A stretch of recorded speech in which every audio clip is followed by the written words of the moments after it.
யாரு? ஆளுநர் வந்து முதல்வருக்கு இருக்கிற ஆணவம் சரியில்லை, சட்டசபையில் வந்து இருக்கிற மரபை தான் நான் பாட சொன்னேன், ஆனா அதை தாண்டி அவங்க எதிர்ப்பு தெரிவிக்கிறாங்க, பாரத தாயின் குழந்தைகளா இதை பண்பெற்றணும்னு சொல்லியிருக்காரு. அதாவது மரபு அது அல்ல. இத்தனை ஆண்டு காலமாக முதலிலே தமிழ் தாய் வாழ்த்தும் இறுதியிலே தேசிய கீதம் பாடுபட்டு வந்திருக்கிறோம். அந்த மரபை மாற்ற சொன்னது அவர்தான். ஆகியனாலே தவறு எடுத்தவர் அவர்தான். அவர் பார்த்து முதலமைச்சரை ஆணவம் என்கிறார். ஆனால் அவருக்கு கவர்னர் என்கிற திமிர் இருக்கிறது.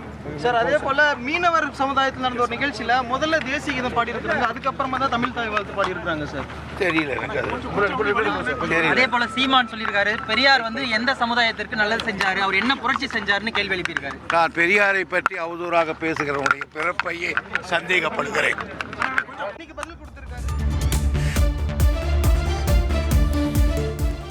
ஆளுநர் கருத்திற்கு அமைச்சர் துரைமுருகனின் பதிலடியை தற்பொழுது நாம் பார்த்து கொண்டிருந்தோம்.